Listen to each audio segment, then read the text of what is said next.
Welcome into the Joshua B. Boyd podcast, brought to you by friends and family, my inspiration, the people that I care about watching this the most.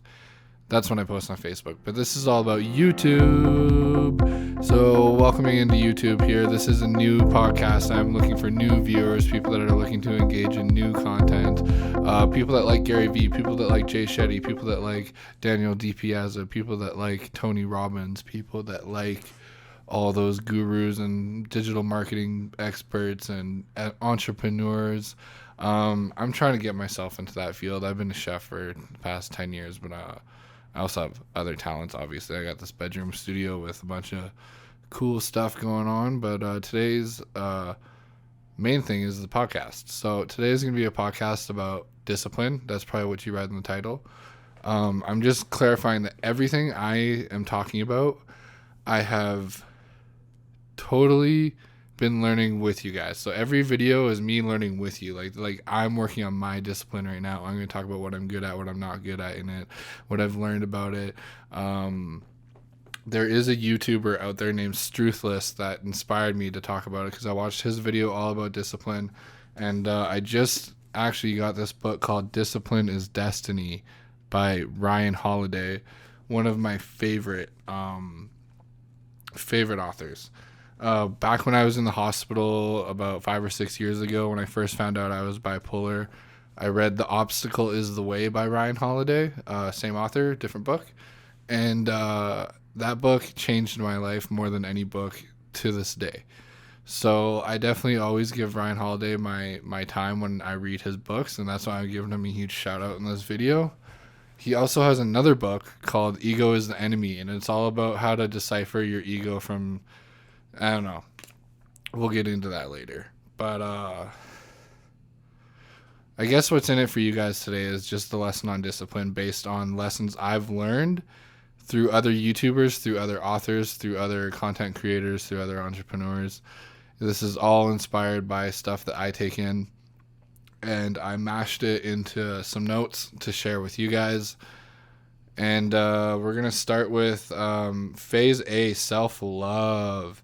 So self-love is an act of discipline. So if you think about somebody, I'm not trying to single anyone out here, but the best scenario that I can think about this is a drug user. So somebody that is a drug user and struggles with addiction, struggles with self-love, otherwise they wouldn't be self-medicating for probable mental illnesses. You know what I mean? So like with the self-love factor, there is no discipline without self-love. That's just fact. We all struggle with self-love. I don't care if you are diagnosed with a mental illness, with anxiety or depression or bipolar or borderline personality disorder or any of those. Or maybe you have no diagnosis or show no signs of mental illness, but you still struggle with self-love. It is something that all of us face. The reason why you guys saw a little video of me making my bed was because that's not only is it discipline, but it is self-love. It is giving yourself a comfortable place to go to bed when you go to bed. It's already ready. It's already there. And your bed is just that much more comfortable, and you set yourself up for that every morning. So I actually ordered a book called Make Your Bed, and it's simple things that improve your life more than just making your bed. The whole book is about it. And I plan on making a podcast more about simple things that can improve your life, but I have to learn about it first, right? And I told you guys that I'm sharing everything that I'm learning about. So you got to do what you say you're going to do, or do it without saying it at all. I'm going to say that one more time. Do what you say you were going to do, or do it without saying it at all. Either way, you have to do it. So that's where Nike's mission statement is just like the most relatable thing in the world, where they're like, oh, just do it. But it is true. So in that self-love, transitioning from self-love to doing what you said you were going to do, you do it as an act of love towards yourself.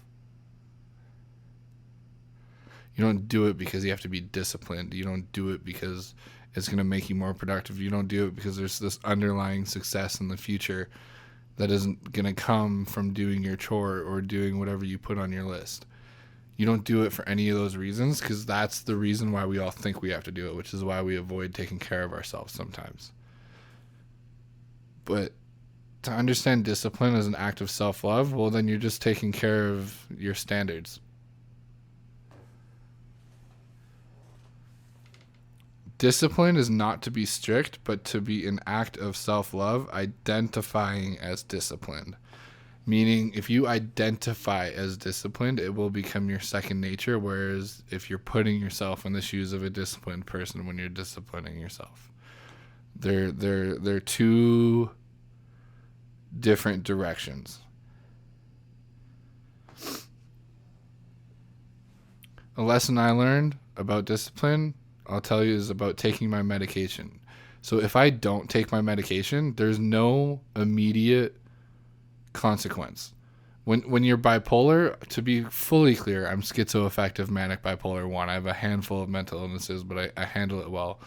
But if I don't take my medication I can not take my medication for 6 months and still be totally okay. But then there will be that one day where I just become severely mentally ill and need hospitalization because I'm experiencing insanity and psychosis and all those other things.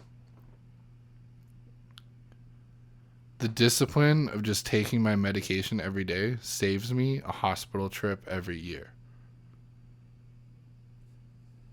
for an incurable illness, which is where The Obstacle is the Way by Ryan Holiday kind of comes in a little bit, because I think knowing how to handle obstacles is a good way towards self-love, which is a good way towards discipline. So I will talk about it a little bit. Your obstacle might be financial, it might be family, it might be work related, it might be all three. What I did, is I started finding people that had similar adversities to me, but were far more successful, to learn from them.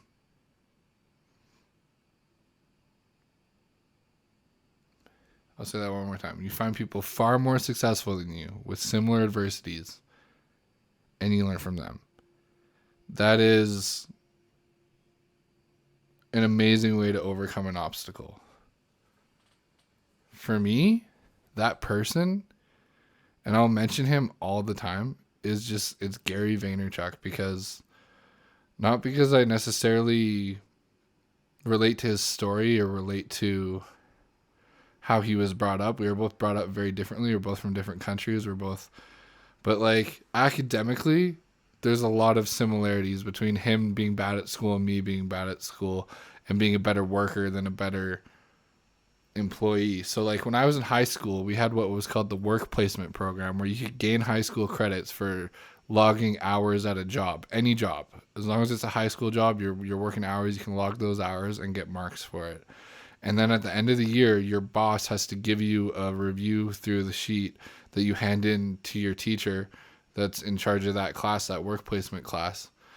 And I got really, really good reviews from my bosses in high school on my work placement program. But I was also like more than D student. Like I was failing. Like teachers passed me just so that I didn't have to go back to their class. Like that's how bad it was. And I almost didn't graduate high school. And it's like, thank God that my mom like brought me to school every day in grade 12. Otherwise I wouldn't have shown up. You know what I mean? Like, so shout out to my family, like I said at the beginning of the podcast here. But yeah, I don't know. So the big hook here is asking yourself, who would you be if you were more disciplined? I would be probably more successful on YouTube and at video making, because I've done everything from vlogging to podcasting to drum covers to digital marketing to clothing to whatever. And if I would have just kept everything on one account, one Facebook account, one Instagram account, one YouTube channel, and just kept uploading on the same one and compounding with the algorithms of each platform, I think I would have reached more people and a higher level of success and possibly monetized the YouTube channel by now. But I've been more distracted than that. I've been less disciplined than that. in many areas of my life, which has forced me to have less productive content creation. Even though I see myself as good at content creation, I'm very inconsistent in my whys and my hows. Like for like last year, all I wanted to do was drum covers and podcasts. This year, all I want to do is podcasts. And for whatever reason, I have this huge craving to go sell cars, to like learn how to be a car salesman, because you can make a lot of money doing it, and it's a really talented skill to have, to be selling a valuable product, not just selling something at like Best Buy, which is where I'm going to be working part-time for the next year, because I'm dedicating myself to discipline, and I'm dedicating myself to learning and reading as many books as I possibly can. Right now I have 38 books to my name. I've only read about 9 of them, and I'm going to be reading more. Be open to the idea that you can become that person. And like and my adversity story here is based on my mental illness. So with being schizoaffective manic bipolar 1, there are people out there with my exact same diagnosis that have a hard time putting a sentence together, that are truly visually handicapped and can't work and are on disability. I qualify to live on disability and get a fair amount of money, and even a disability tax credit, which could be up to $40,000, which I'm still trying to get. And not trying to get, but in the process of getting. Like, they will give it to me, but I'm going to be using that money to fuel myself as a non-disabled person, and continue in the workforce, and continue to strive out for careers, and continue to do entrepreneurial shit, like making a podcast and putting it on YouTube and marketing it all right. I really believe that my discipline is better than I give myself credit for, but I think it's best to not give yourself credit for it at all, because discipline should be nature and not a rewarded behavior.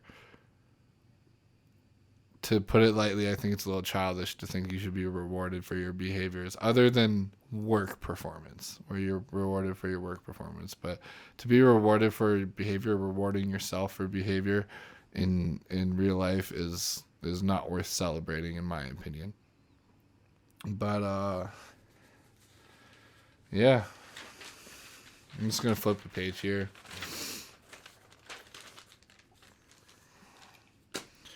Oh, I almost forgot. Environment outsources discipline. Okay, so your environment is like this is my studio environment, and then I have my bedroom environment, my bathroom environment. I think you get what I mean now. Your car is an environment in which you have to put up with while you're driving, like how clean your car is and shit, right?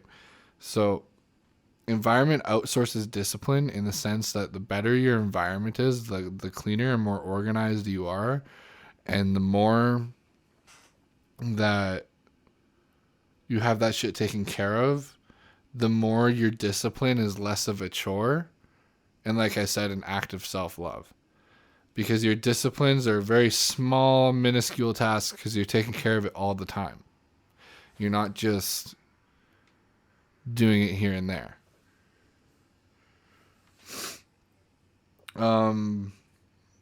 To reflect on all of this, I think we should just state that cleanliness of your environment is cleanliness of the mind, which is your call to action to do discipline as an act of self-love. If you guys enjoyed today's podcast, I would really appreciate a like, comment. Comments go huge in the algorithm, more than likes.